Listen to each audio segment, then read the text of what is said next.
Hellblade 1 is an artistically driven, ambitious, psychosis-inducing, creative classic. It's a game that captures the imagination and immerses the player in a journey that haunts you in the best way possible. With a story that subverts every instinct and expectation that one might have, it extends far beyond being just another video game and is better described as an experience. From moment one, Hellblade draws you in with its mystique, and when the odd breaking of the fourth wall combines with the superb voice acting and writing, it's difficult to put it down or look away. And they waste no time playing mind tricks on the player by lying to you and creating a false sense of fear, creating a mental link between the player and Senua. And the ending made it very clear they had more Hellblade story to tell. So all of this left a massive amount of headroom for Hellblade 2 to build upon. What better shoulders to stand on than your own creative genius and artistic vision? And the early looks at the sequel set the stage for what looked like a larger and more intense experience for fans of Hellblade. It seemed as though players would be venturing back into the dark and threatening world of Senua's mind. And while that hopefully is still true, the skies above Senua are beginning to grow dark. And I am not talking about inside the game. In light of the recent studio closures under Xbox, all eyes are turning to Ninja Theory and Hellblade 2. It is the first game of 2024 from a first-party Xbox studio, and many are expressing concern over a lack of marketing and new gameplay. But also, given the success of Hi-Fi Rush and not that being enough to keep Tango Gameworks from being closed down, could Hellblade 2 and its beloved developer be in trouble? Now, every weekday here on Reforge Gaming, I tell you what I think about a gaming topic, and then we go to a live stream where I get to hear what you think. So, if you want more, hit subscribe. And in this video, I'm going to start by looking at Hellblade 1 and talk about why I love the game so much, and then look at Hellblade 2 and compare the early marketing to the more recent and talk about the very worrying trajectory. Then I look at the latest news with studio closures as well as the calls for concern from the fans about a lack of marketing of the game from Xbox. And lastly, I will tell you what I think about all of this, since Hellblade 2 is my most anticipated game of 2024. Whenever I get asked about why Hellblade 1 is my all-time favorite game, it is difficult to know where to start. I typically say that when it comes to video games as an art form or video games as art, I believe that Hellblade 1 is the most complete package. From the first moment where the main narrator speaks to you, and then you're wearing headphones especially, I think the game pulls you in at a deeper level. It's an immersive touchpoint that acknowledges the person playing will be doing more than just controlling Senua. You'll be going on a treacherous and tormented journey alongside of her. And the ambition from Ninja Theory to use spatial audio and multiple voice actors and personality gives the player an almost captivating experience of what psychosis can feel like. More than ambitious, I think the devs showed a level of bravery and originality by letting the player think that they could permanently die. I cannot express how much I love this choice. It's a haunting inception point where the player, like Senua, feels the almost overwhelming threat of the world around you. But also like Senua, it's all in your mind. An idea planted by the dev team which brilliantly creates a false fear in the player. And the journey with Senua is one where you don't just cheer for her to be successful, you feel like you're unraveling a mystery. But more than solving a mystery, you're untangling the actual person and the mental state of the main character. Which is why I feel like this is more of a personal journey alongside being a great video game.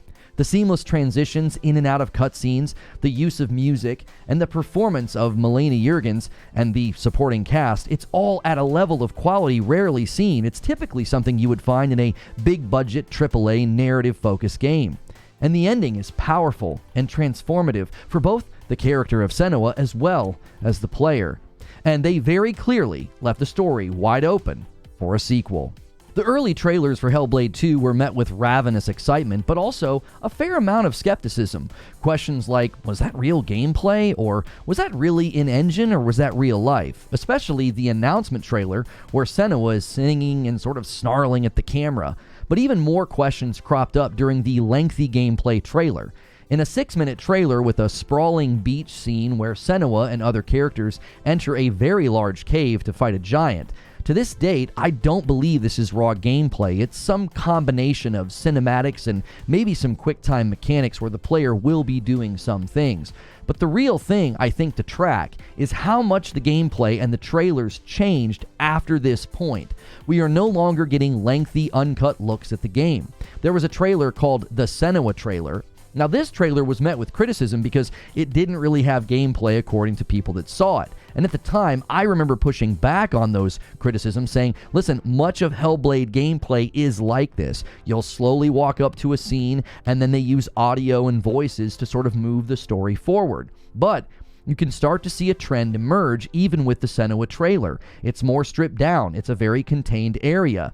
Then, more recently, we got the official trailer. Not since the announcement trailer have we had one that is so short. It's only 2.5 minutes long, and it's comprised of very quick shots of combat, movement, and various settings. And again, the trend is now far more contained and seemingly shrunk down. This is certainly similar to the first game, but it's a far departure from that sprawling beach and that cave that was large enough to house a giant.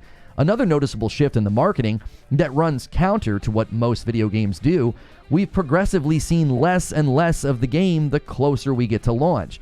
Typically, the trajectory of game marketing goes in the opposite direction. The closer you get to the release date, the more comfortable the devs get to show you lengthy and uncut amounts of gameplay. Which makes sense, right? The game's closer to launch, and therefore they're ready for the main stage so they can show you more. And if the marketing direction doesn't bother you or cause any concern, the previews of the game certainly added to concern and worry for many players. They added practically no new gameplay to be seen. The people that went to the preview were given roughly 1 hour with the game, and they confirmed a variety of concerning things. First, that it would be another first-party Xbox game to land capped at 30 FPS on console, which will likely struggle to be defended as a creative decision, given that we just found out Starfield will be getting a 60 FPS performance mode, and that's coming to the Series X, so not much a creative decision there, I guess. Secondly, if 30 FPS doesn't bother you, the previews indicated that the fights in the game are one-on-one and the game is very contained. Again, none of this would be concerning if this was the very first look at the game and the very first description of gameplay. But as I said, the shift in marketing, trailers, and gameplay footage is incredibly hard not to notice, which laid the foundation for the gaming public to start expressing concern about the lack of marketing, the lack of new gameplay, and the growing worry that Ninja Theory may end up like the recently closed studios underneath Xbox's ownership. So, in case you missed it, the closure of 4 Xbox studios has made quite a stir.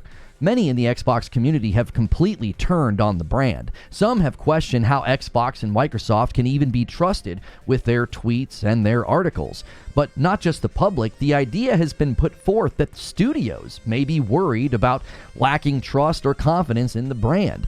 If one of the bright spots of 2023, Hi-Fi Rush, if that was not enough to protect Tango Gameworks, then who is really safe exactly? And there is apparently real cause for concern because according to Jason Schreier from Bloomberg, quote, others across the Xbox organization have been told that more cuts are on the way. And given how Matt Booty justified the cuts in his email, smaller games and smaller studios definitely feel under potential threat of closure. And according to Jez Corden from Windows Central, Hellblade II specifically comes to mind in the wake of these studio closures. He tweeted the following: Hellblade 2 is heading for a digital-only, probably mostly Xbox Game Pass release with zero marketing. As a narrative adventure game, it really doesn't fit the bill for the kind of game mega publishers make. Microsoft previously touted Xbox Game Pass as a vehicle for creative games like this, like Hi-Fi Rush. Hi-Fi Rush got Tango closed down. It certainly is hard to disagree with his logic, and the attention on Hellblade 2 quickly turned to concern about potential closure of Ninja Theory and the lack of marketing, something Xbox seemingly picked up on, and they tweeted the following. And you can see by the replies to their tweet, it's not going over very well, it's going pretty poorly. Folks seem to think that Xbox doesn't care about the game, and they only threw out a rather lazy tweet because many were criticizing the lack of marketing for a game that's 12 days away. And as I previously showed, the marketing and the willingness to show uncut or larger pieces of gameplay has noticeably scaled down. And if you're not concerned yet, a worrying pattern is emerging for Hellblade 2 when you consider what just happened to Hi-Fi Rush. Right on the heels of Hi-Fi Rush landing on PS5 and being rated for Nintendo, the studio is closed down. And according to Tom Warren from The Verge, Hellblade II is being considered for PS5. In an article titled Inside Microsoft's Xbox Turmoil, Tom Warren said the following. Xbox now has a strong lineup of games for 2024, with Senua Saga Hellblade 2 set to debut in a matter of weeks on May 21st. I understand Hellblade 2 is another game that Microsoft has been considering for the PS5. If that ever happens at this point, it's not clear if even that would be considered a success.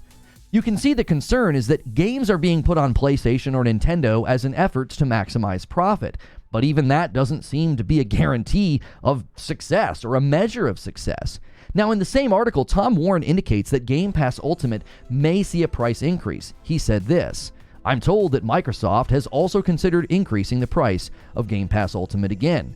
More than that, on the subject of Game Pass, there allegedly has been a debate about whether or not to put Call of Duty onto Game Pass. Tom Warren reports this. Microsoft has also had internal debates about whether to put new releases of Call of Duty into Game Pass.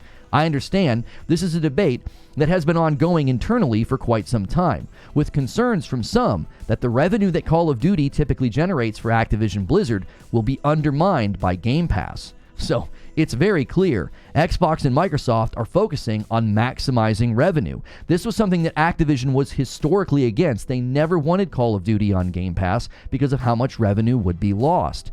They're focusing on revenue to the point that one of the biggest expectations for Xbox fans coming out of the Activision Blizzard deal, which is Call of Duty hitting Game Pass, well, that may not even become a reality. Now, if that's the case, just how safe is a smaller game like Hellblade 2?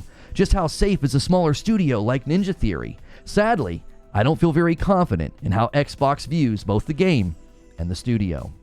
I have to be honest, I've moved from disappointment over the technical focus in Hellblade 2 and the 30 FPS on console to real and genuine concern about the IP and the studio. I've had a growing worry about the game since the 30 FPS announcement, and that unease that I felt about the game increased the more I've analyzed the change in gameplay, trailers, and marketing. But my anxiety about the game is now rivaled by my worry about the studio. It's very clear at this point, no game is safe. No studio is safe. And I can't help but see this Aaron Greenberg tweet as the touch of death after his tweet about Hi-Fi Rush hitting all key measurements and expectations, and then the studio closed anyway. Just 6 days ago, he announced the big global and regional marketing plans for Hellblade 2. Why? Why are you marketing your marketing plans? It just feels weird.